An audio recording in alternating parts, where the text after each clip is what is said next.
विधानसभा निवडणुकीच्या पार्श्वभूमीवर काही महिन्यांपूर्वी मुख्यमंत्री देवेंद्र फडणवीस यांच्या छायाचित्रासोबत देवाभाऊ असा उल्लेख आणि शिवमुद्रा तसेच देवेंद्र फडणवीस छत्रपती शिवाजी महाराजांना पुष्पांजली अर्पण करतानाच्या चित्ररूपी जाहिराती ठाणे शहरातील विविध भागात भिंतीवर रंगवण्यात आल्या होत्या।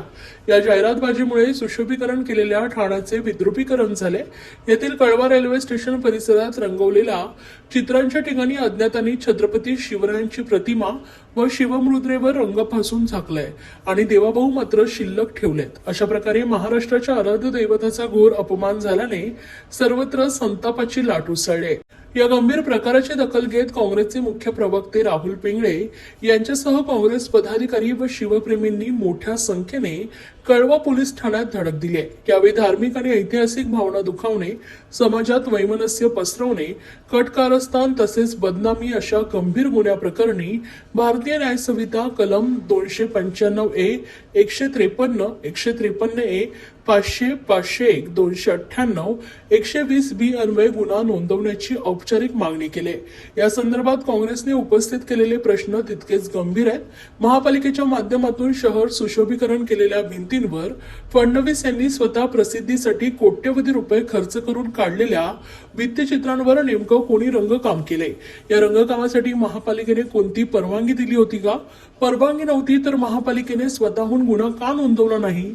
यांसारख्या मुद्द्यांची तत्काळ चौकशी करून दोषींवर कठोर कारवाई करण्याची मागणी करण्यात आली आहे। आम्ही पोलीस स्टेशनला अधिकाऱ्यांची या ठिकाणी भेट घेतलेली आहे आणि मग ठाणे महानगरपालिका प्रशासन असेल किंवा पोलीस आयुक्तालय असेल किंवा इतर यंत्रणा असेल यांनी एकत्रितपणे खरं तर बघितलं पाहिजे की ही चित्र काढायला याला परवानगी कधी देण्यात आली, याला न परवानगी घेता जरी चित्र काढली असतील तर शहर विद्रुपीकरणाचा गुन्हा या ठिकाणी दाखल करण्यात आलेला आहे का?